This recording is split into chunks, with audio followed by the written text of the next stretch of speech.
Hello everyone, welcome back to Cooking Clean and Everything Between, where every video is made with so much love just for you. If you're new around here, make sure to like the video and subscribe to the channel so you don't miss any of my easy and delicious recipes. Today we will make one of the most delicious Brazilian staples, the coxinha. Now let's check the ingredient list and get cooking.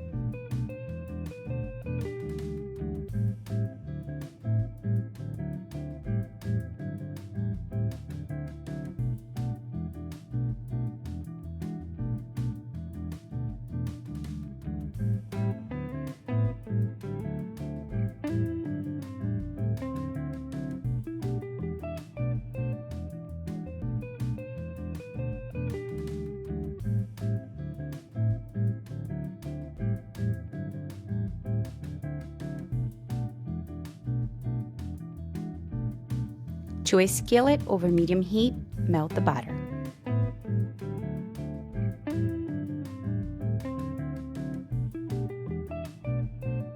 Add the chopped onion and minced garlic and cooked until fragrant.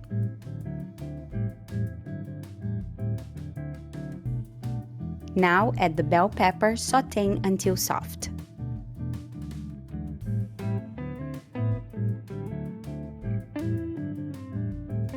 Add the tomato and give it a toss. Add the cumin, black pepper, and chicken, mixing until well combined.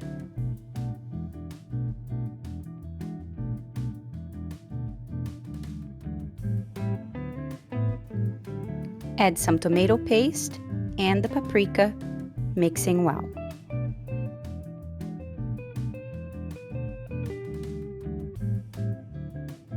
Now add the broth and the corn, give it a good mix, and let it cook for about 10 minutes or so.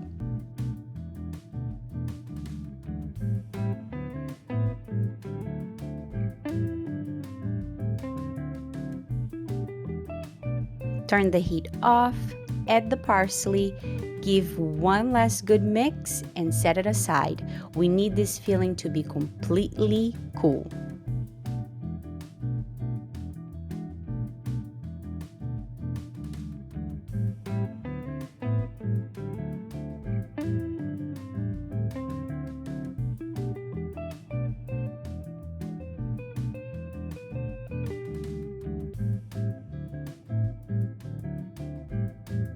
Now it's time for us to work on our dough, but first, let's check the ingredients.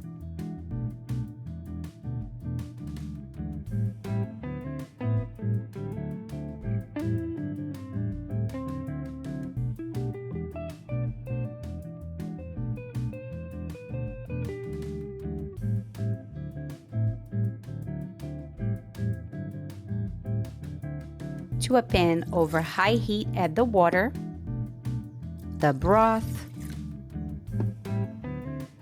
the butter, the chicken bouillon, and your herbs, and bring to a boil. After boiling, remove all the herbs from your liquid.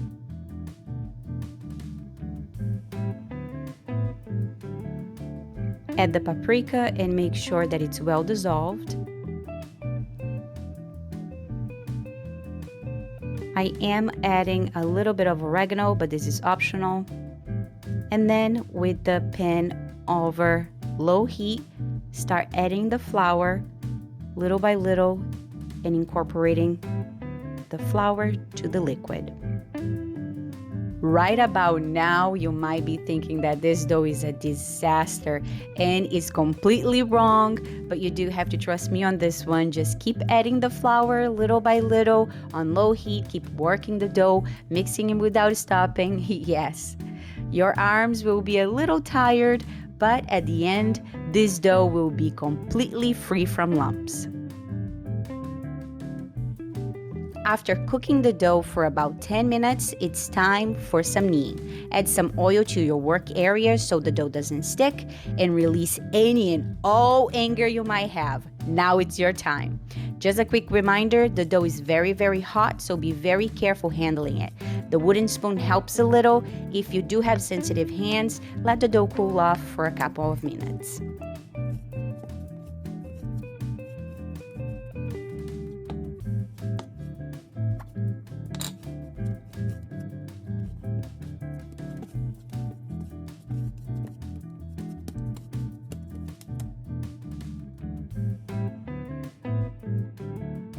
Now it's time to put the coxinhas together. You will need the filling, milk, breadcrumbs, and the dough. And it's building time. Add a little bit of oil to your hands so the dough doesn't stick. Grab a small amount of the dough, opening into a circle. Add some chicken to the center of it. Now bring the edges together and closing like so. Now the traditional coxinha is supposed to look like a chicken thigh, so you will need to have a little bit of a point at the top. You can make this also into a ball, but would not be a traditional coxinha. Now toss the coxinha into the milk and breadcrumb. This will make the dough crispy outside and ooey gooey inside. Now let me give you a little bit of Brazilian history. The origin of the coxinha is unknown and full of myths. The coxinha is so present in the Brazilian household that the country even has its own national day for coxinha, May 18. Legend has it that the son of Princess Isabel loved chicken thigh, and one fine day, they were all out of it. So a genius cook came up with the idea of adding chicken to a dough, make it look like a chicken thigh, and it was a hit. Coxinha was then invented. And from that day on, coxinha became one of the most delicious Brazilian staples.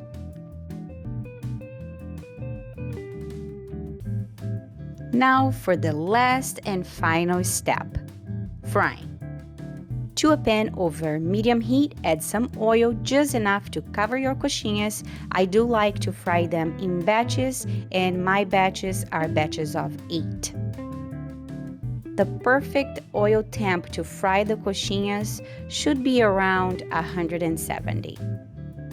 It takes about 10 minutes for the coxinhas to be completely cooked. I do like to toss them here and there in between the 10 minutes to make sure that all sides are nice and crispy. When you get to a color that you like, remove them from the oil, transfer them to paper towels, and let them cool for a little bit. And enjoy!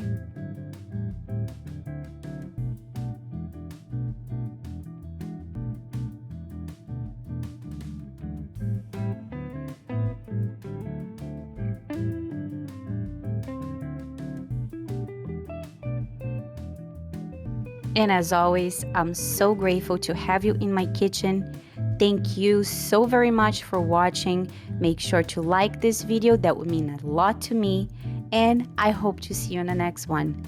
Ciao!